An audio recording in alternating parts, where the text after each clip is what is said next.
안녕하십니까? 지난 시간에 이어 딥러닝에 대해 계속해서 이야기해 보도록 하겠습니다. 지난 시간에 다음 영상에서 이런 것들을 다루겠다고 했는데요. 너무 딱딱하지 않은 주제 몇 가지를 먼저 다루고 이것들에 대해서는 차후에 진행하겠습니다. 딥러닝에 대해 좀 더 일반적인 이야기를 좀 하고자 합니다. 딥러닝의 적용 분야는 의료 이외에도 다양할 텐데요. 딥러닝으로 할 수 있는 일들에는 어떤 것들이 있을까요?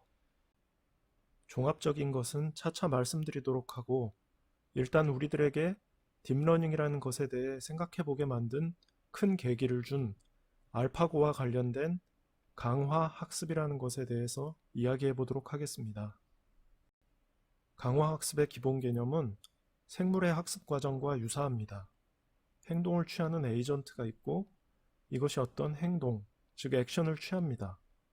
이것이 환경에 어떤 영향을 미치고 이 영향의 결과가 리워드로 에이전트에게 피드백되는데, 리워드는 그 행동을 더 하도록 유도하는 좋은 보상인 파저티브 리워드일 수도 있고, 그 행동을 하지 말아야 할 나쁜 보상인 네거티브 리워드일 수도 있겠습니다. 그래서 에이전트의 액션이 파저티브 리워드를 에이전트에게 돌려주면 이 액션은 강화한다 해서 강화학습이라는 명칭이 붙었지요. 반대로 어떤 액션이 네거티브 리워드를 에이전트에게 돌려준다면 그 행동은 하지 말아야 되겠지요. 즉, 약화시켜야 됩니다. 이런 강화학습의 개념은 오래전부터 있어왔던 단순한 것인데, 에이전트로 심층 신경망을 활용하게 되면서, 즉 딥러닝이 접목되면서 이것이 세상을 놀라게 할 무엇인가가 되게 됩니다. 이 경우 딥러닝에 의한 강화학습이라고 해서 심층 강화학습이라고 부릅니다. 2015년에 네이처지에 실린 이 논문은 딥마인드사가 알파고를 만들기 전에 심층 강화학습의 기본 개념에 대해 연구해 발표한 논문입니다. 여기에는 브레이크아웃이라는 우리에게는 벽돌 깨기로 알려진 게임에 대해 훈련시킨 결과가 언급됩니다. 이것을 예로 들어 살펴보겠습니다. 자, 나이가 어느 정도 있는 분들에게만 익숙한 화면이겠네요. 공이 아래로 내려오면 아래 받침으로 튕겨내서 위에 있는 벽을 깨는 게임이죠. 에이전트는 받침에 액션을 가할 수 있는데, 가할 수 있는 액션은 세 가지입니다. 즉, 가만히 있거나 좌측으로 가거나 우측으로 가거나 하는 것이죠. 딥마인드사는 게임 화면을 입력으로 보여주고 에이전트가 심층 강화 학습을 통해 학습하도록 하여서 좋은 결과를 얻었습니다. 에이전트는 처음에는 아무것도 모르는 바보입니다. 랜덤으로 행동을 선택할 뿐이죠. 자, 브레이크아웃 게임에서 에이전트가 가만히 있거나 좌측으로 가거나 우측으로 가거나 하는 액션을 취했을 때 환경으로부터 피드백되는 리워드는 매우 지연되어 나타납니다. 무슨 말이냐면요. 아무렇게나 움직이다가 우연히 공을 튕겨냈다고 생각해보면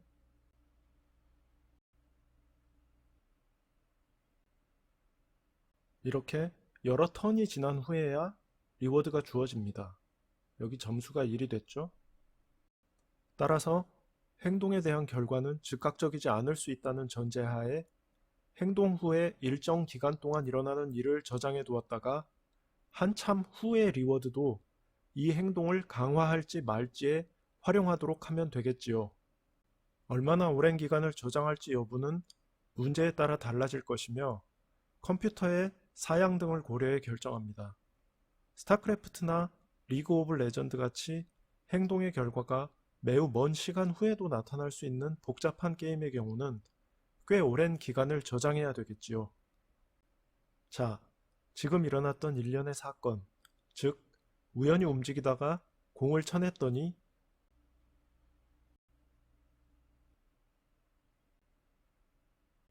파저티브 리워드가 일어남에 의해 이러한 행동은 강화가 되게 됩니다. 즉, 이렇게 행동하는 게 좋겠구나 라고 학습되는 것이죠. 이런 단순한 과정을 수만 번 거치면 어떻게 되는지 볼까요? 자, 이제 처음으로 컴퓨터상에서 딥러닝 에이전트가 무언가를 하는 것을 보도록 하겠습니다. 현재 에이전트는 딥마인드사의 2015년 네이처 논문에 사용된 방식과 유사한 방식으로 설계되었습니다. 약 1만 회 훈련한 상황입니다. 여기 나오는 값은 점수이고 여기는 남은 생명치입니다. 빠르게 생명치를 소실하다가 좀 나아지네요. 점수가 차근차근 올라가는 걸 볼 수 있죠.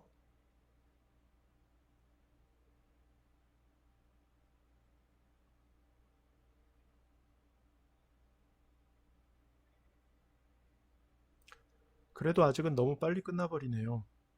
잘 보면 처음에는 되게 못해서 생명치를 빠르게 3개 정도 날려버린 후로 후반부에 좀 잘하게 되는데요. 이건 사람이 한 달 공부하고 시험을 본다고 치면 초반에 공부한 내용은 많이 틀리게 되고 시험 전날 공부한 내용은 잘 푸는 것과 비슷한 상황으로 보시면 됩니다. 즉, 최근에 훈련한 내용이 후반부에 나오기 때문에 후반부에 좀 더 잘하는 것이죠.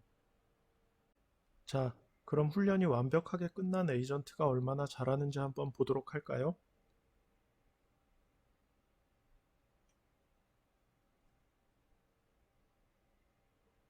여기 점수하고 생명치를 주목해 주세요.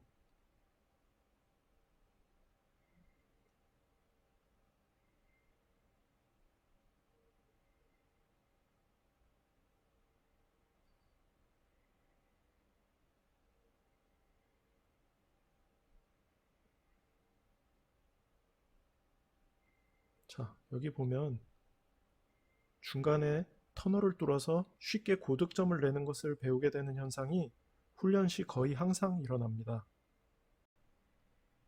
브레이크아웃의 리워드는 위쪽 벽돌일수록 높게 설정되어 있습니다. 따라서 터널을 뚫고 위쪽 공간으로 공을 보낼 수 있으면 연속적으로 위에 높은 점수 벽돌을 깰 수 있어서 빠르게 높은 리워드를 얻을 수 있기 때문에 무조건 이런 전략을 배웁니다. 뭐 어차피 한 번도 안 죽고 다 깬다면 총점 측면에서는 조삼모사입니다만 강화 학습 특성상 이렇게 되는 것이죠. 이렇게 브레이크아웃을 마스터한 것으로 보이는 에이전트를 만들어내었습니다. 그런데 말입니다. 이 에이전트는 브레이크아웃의 모든 상태들을 경험해 본 것일까요? 자, 여기 벽돌이 위로 6층이 쌓여 있고 각 층에 18개씩의 벽돌이 있으므로 이 벽돌의 상태 조합만도 2의 108승이 될 테니까 엄청난 수가 되겠죠. 그리고 움직이는 공의 궤적에 가능한 조합도 그 수가 엄청날 것입니다. 따라서 겨우 몇만 번 임의의 행동을 하여 게임을 수행하는 것으로는 아주 일부의 경험만 해본 것이겠지만 그럼에도 잘 수행할 수 있는 능력을 얻는 것이라 하겠네요. 자, 알파고도 역시 바둑의 모든 경우의 수를 연산해서 이세돌 9단을 이긴 것이 아닙니다. 오히려 현재 바둑판의 상황에서 할 수 있는 최적의 행동이 무엇인지에 대한 결정이 강화 학습에 의해 학습되어 신경망에 새겨진 일종의 직관에 의해 산출되어 이긴 것이지요. 직관이라는 것이 무엇일까요? 그것은 불완전한 정보에 기반해 좋은 결론을 이끌어내는 능력이라고 생각됩니다. 저는 개인적으로 직관이라고 부를 수 있는 것이 대규모 신경망에서 기본적으로 나타나는 속성이라고 생각합니다. 이건 그냥 제 개인적인 의견입니다만 아마 맞을 것이라고 생각합니다. 어쨌건 그래서 딥러닝에 기대를 걸어봅니다. 초월적 직관을 가진 에이전트를 바라면서요. 정리를 위해서 강화 학습의 학습이 일어나는 방식을 이전 영상에서 살펴본 분류를 위한 인공신경망의 학습과 비교해 보도록 하겠습니다. 분류신경망에서 신경망의 가중치가 학습되어 다음 노드의 출력에 미치는 영향이 변화되는 것과 강화학습에서 행동이 강화 또는 억제되는 것은 본질적으로 동일합니다. 즉, 입력이 출력으로 환산되는 강도가 조절되는 것이라고 할 수 있습니다. 학습을 위한 기준은 분류신경망에서는 정답과 최종 노드 출력값의 차이인 오차였으며 강화학습에서는 행동에 대한 환경으로부터의 보상이 기준이 됩니다. 좀 다른 방식이기는 해 보여도 공통적으로 학습 방향을 정해줄 분명한 기준이 있다는 점에서 본질적으로 동일합니다. 그 기준에 의해 입력이 출력으로 환산되는 방식을 조절하는 것이지요. 생각해보면 학습이 일어나는 방식이 정의되어 있고 학습을 위한 기준이 계속해서 학습 방향의 가이드를 제공한다면 학습은 필연적으로 일어나겠죠. 강화학습은 환경의 반응을 기반으로 배우는 것이므로 시뮬레이션과 결합했을 때 매우 강력해질 것으로 생각됩니다. 즉, 시뮬레이션이 리워드를 제공하는 환경 역할을 해주는 것이죠. 예를 들어 전투기 조종 에이전트를 훈련시키고 싶으면 완벽에 가까운 비행 시뮬레이터를 10,000배속 정도로 계속 돌리면서 훈련을 시키면 일주일 훈련을 시키면 대략 190년 비행 훈련한 것이 되니까 탐 크루즈 형님도 3초면 격추되실 겁니다. 죄송합니다, 형님. 이번 영상에서는 가볍게 딥러닝이 잘할 수 있는 일 중에 하나인 강화학습에 대해 알아보았습니다. 다음 영상에서는 요새 딥페이크 등의 페이크 비디오 제작으로 많은 관심을 받고 있는 GAN이라고 줄여 부르는 Generative Adversarial Network, 즉 적대적 생성 신경망에 대해 간단히 알아보고 딥러닝으로 할 수 있는 일들을 종합적으로 정리해 보겠습니다. 이 주제들에 대해서는 다다음 영상에 다루게 되겠네요. 그럼 다음에 또 뵙겠습니다. 감사합니다.